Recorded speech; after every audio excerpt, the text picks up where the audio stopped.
حج آدم علیہ السلام سے شروع ہوا ہے۔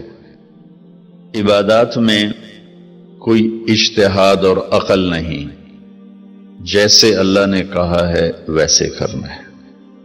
نماز اپنی عقل سے ہم معلوم نہیں کر سکتے، روزہ ہے، حج ہے۔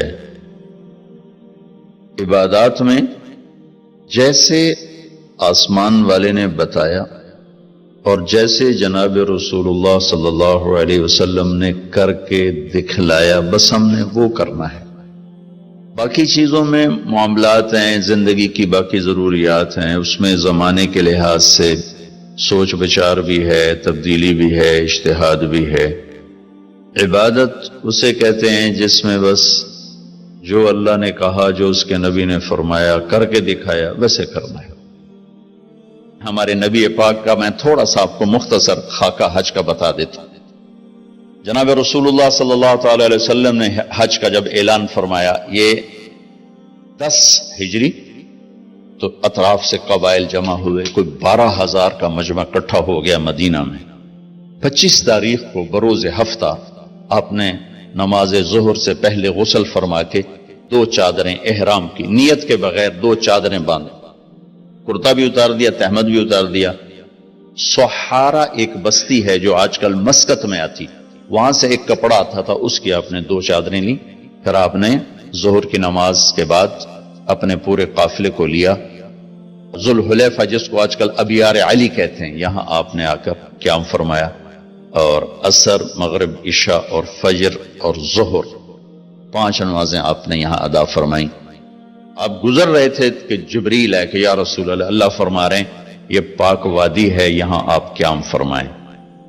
ایک رات کی قیام کے بعد صبح آپ نے فجر کی نماز کے بعد غسل فرمایا، خوشبو لگائی، اپنے بالوں کو تیل لگایا، پھر شہد لگایا۔ شہد گوند کا کام دیتا ہے، چونکہ اب ننگے سر جانا تھا تو بال بڑے تھے آپ کے، شانوں تک آئے ہوئے تھے، تو آپ نے ان کو شہد لگا کے نا وہ جوڑ دیا، آپس میں جوڑ دیا۔ اور عائشہ رضی اللہ تعالیٰ نے آپ کو خوشبو لگائی۔ جسم پہ خوشبو لگا سکتے ہیں احرام سے پہلے، احرام کے کپڑے کو نہیں، جسم پہ خوشبو لگا سکتے ہیں احرام کی نیت کرنے سے پہلے۔ بالوں میں، مانگ میں آپ نے خوشبو لگائی۔ پھر اس کے بعد آپ نے ظہر کی نماز ادا فرمائی اور آپ اونٹنی پہ سوار ہوئے اور قبلہ رخ ہو کر آپ نے کہا لبیک حجۃ اللہم لبیک، آپ نے حج کا احرام باندھا۔ تو جبریل آئے کہ یا رسول اللہ، اللہ تعالیٰ فرما رہے ہیں عمرے کو شامل فرمائے۔ وہاں سے آپ چلے، آپ کے ساتھ کوئی 12,000 کا مجمع تھا، اور آپ ملل میں آپ نے قیام فرمایا۔ ملل سے نکلے روحا میں پہنچے۔ روحا میں کنواں ہے، وہاں 70 نبیوں نے قیام کیا ہے حج کے دوران، حج پر جاتے اور آتے ہوئے۔ وہاں آپ نے بھی قیام فرمایا، رات بھی ٹھہرے۔ روحا سے چل کر آپ افایا پہنچے، افایا سے عرج پہنچے، عرج سے ابوا پہنچے۔ ابوا پہنچے تو سامنے بستی تھی جہاں آپ کے سارے انتظام کیے گئے تھے رہائش کے، اور یہ قافلہ 12,000 کا اب 60-70,000 کا ہو چکا تھا۔ تو ابوا میں آپ کی والدہ کی قبر ہے، حضرت آمنہ رضی اللہ تعالیٰ عنہ کی قبر مبارک ہے۔ تو آپ سڑک سے یوں ہٹ گئے، اندر پہاڑوں میں چلے گئے۔ اکثر مجمع تو نیا تھا، انہیں نہیں سمجھ میں آیا کہ اللہ کے نبی اندر کہاں جا رہے ہیں۔ چندے کو پتا تھا کہ آپ کہاں جا رہے ہیں، تو آپ چلتے چلتے چلتے چلتے چلتے ایک جگہ اپنے اونٹنی کو بٹھایا، کوئی وہ 70-80 فٹ اونچا پہاڑ ہے، تو وہاں سے آپ اوپر چڑھے۔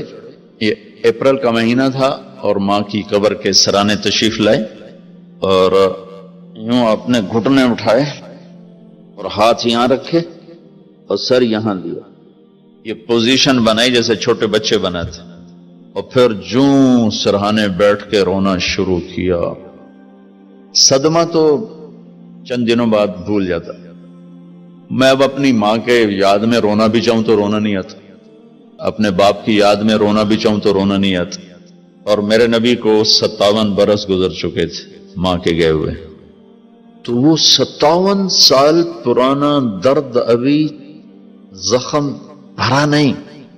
آپ اس پوزیشن میں بیٹھے اور اتنا روئے کہ سارا رواں رواں آپ کا آنکھ بن کے رو رہا تھا، اور ساری داڑھی آپ کی آنسوں سے تر ہو گئی، اور آپ نے آگے جانے سے انکار کر دیا کہ میں آج رات اپنی ماں کے پاس ٹھہروں گا۔